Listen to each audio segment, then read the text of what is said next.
Good morning, children. Myself, Rajesh Dikruz. I welcome you to the e-learning classes provided by St. Michael's Academy, Betia. Okay, children. So again we will have Geography Standard 8, Chapter 5. And this is Part 4. And already we have studied and we have seen the mineral resources, distribution of mineral resources, and power and energy resources. Also we saw distribution of power resources, conventional source of energy. Today we will have non-conventional source of energy. Non-conventional source of energy are those which have been invented recently and are called non-conventional source of energy. So in this energy, first we will see solar energy. Solar energy is the most abundant and non-polluting and inexhaustible source of energy. Do you mean inexhaustible? Means it means that it is a such energy which cannot get end. It has a huge potential, especially in tropical countries.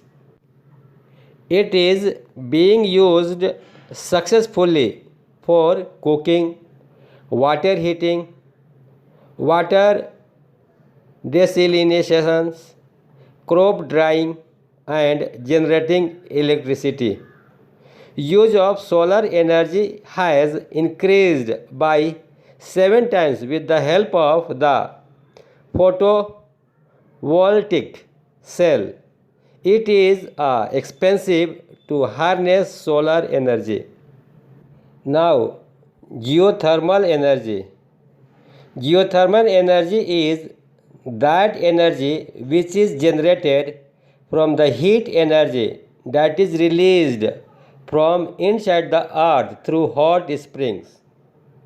It is a clean and eco-friendly source of energy, but it is very costly because of the transportations. Reason behind that is that it is located far away from cities. Distribution of geothermal energy in the world are Italy, New Zealand, Philippines, and Central America. USA has the largest geothermal power plant in the world.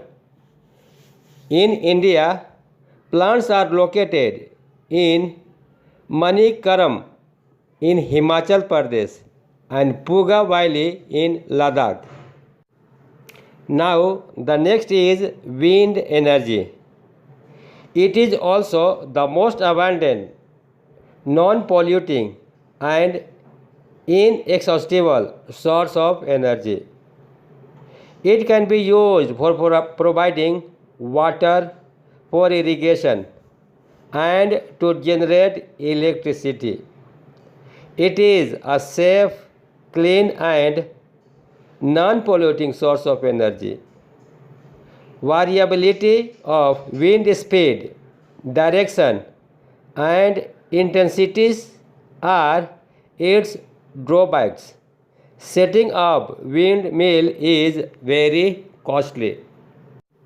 You can see the wind power plant of wind energy in the picture. The distribution of this energy in the world are: Europe produces 70% of the total 25,000 megawatt wind energy in the world. Behind that, Denmark, Northwest Pacific coast, Southern California, Spain, and Northeast USA have ideal conditions for generating wind energy. Wind energy in general has grown by 13 times. In India, Gujarat, Tamil Nadu, Maharashtra and Odisha have a good potential because of steady high speed wind. Now the next is tidal energy. Tide is caused in the ocean or sea. There is 2 times tide in a day. This tide is used to generate electricity by building dams at the opening of the sea. A turbine is installed in the dam to produce electricity. Gulf of Kutch has potential for generation of such power. Only Canada and France have successfully produced some tidal energy. Now the next is biogas energy. Biogas energy is produced from urban waste, agricultural waste and domestic waste. It releases methane, which is known as biogas. It is such type of energy which can be burned directly or converted to liquid biofuels and biogas that are burned as fuels such as ethanol and biodiesel.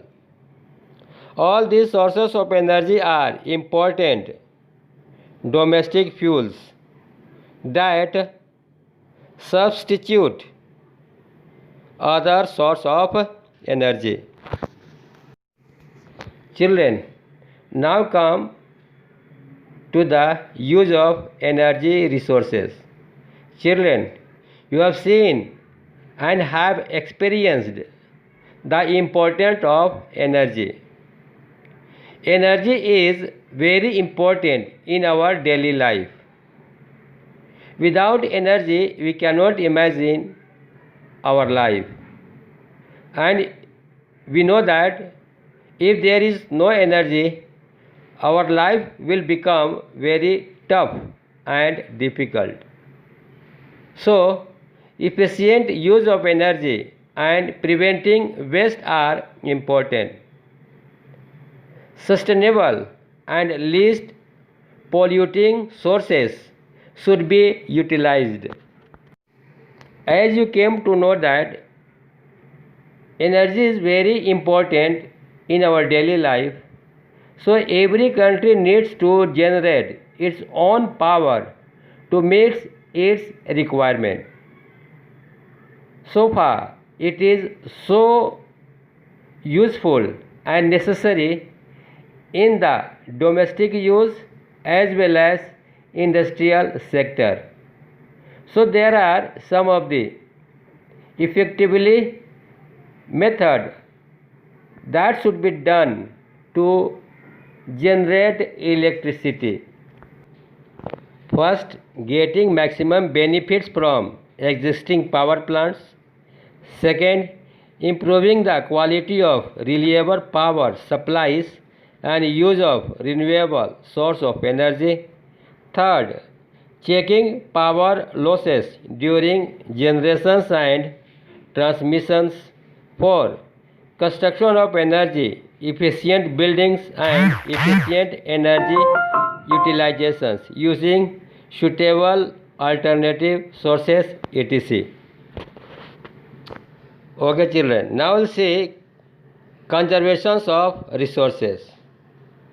You must know that all minerals and conventional source of energies are exhaustible.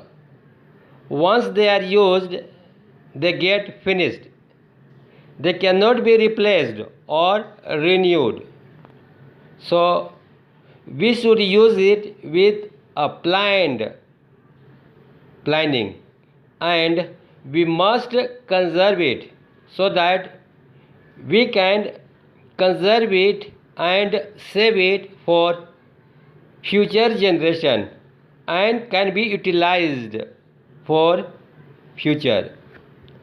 If we use it recklessly, it will get finished and we will and the coming generation also will suffer a lot. And now the next. Metallic minerals are recyclable. Recycling means using discarded minerals once again and again. Their use is possible through physical, chemical, and other changes. So, reducing our consumption is another option. Children, we should utilize suitable substitute and alternative to conserve minerals. For instance, biodegradable plastic have been introduced in recent years to conserve minerals.